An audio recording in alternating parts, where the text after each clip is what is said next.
Good morning.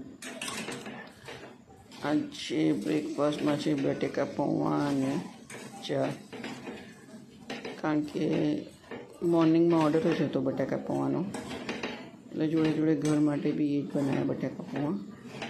પછી second order હતો ઢોકળાનો, ઢોકળા બનાવીને આપ્યા. અને મારા એક ખાસ કસ્ટમર કહો કે મારા માટે બ્લેસિંગ કહો કે મને એક સેવા કરવાની એ કહો નિમિત્ત, એમ સેવા કરો. મારા એક છે કસ્ટમર, એ મને ફર્સ્ટ ટાઈમ જ્યારે ઝોમેટો મેં ચાલુ કર્યું તો ઝોમેટોમાં એકવાર એમણે મારી પાસે ખીચડી મંગાવી હતી, મોડી, એમ કે સ્પાઇસી નહીં, કારણ કે એ બહાર છે ઘરડા અને દવા લે છે, એટલે એમ કે મોડી ખીચડી. બસ એકવાર ખીચડી આપી, પછી એમના સને મારો નંબર લીધો અને ત્યાં પછી અત્યાર સુધી મારે 1 વર્ષ થયું ઝોમેટોના, પણ ત્યાંથી અત્યાર સુધી મને ઓફલાઈન જ ઓર્ડર આપે, મને રાતના મેસેજ કરી દે.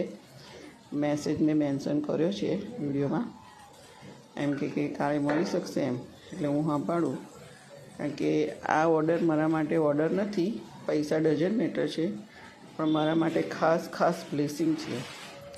જ્યારે આ બા મને મોટી કહે ને કે મારે આ જોઈએ છે, તો મારે પૈસા કંઈ કહેવાના નહીં, એ જે આપે એક બ્લેસિંગ સમજી અને લઈ લેવાના. અને બહુ જ શું કહેવાય, હેપી થઈ અને બહુ જ આનંદથી જ મારે એવો ઓર્ડર આપવાનો. આમાં હું ક્યારેય પૈસા નથી જોતી, હું પ્રોફિટ નથી જોતી કે મને શું મળશે, મને ખાસ બ્લેસિંગ મળી રહ્યા છે, એટલી ખુશ થઈને હું આ ઓર્ડર આપું છું. હંમેશા મહિનામાં નહીં તો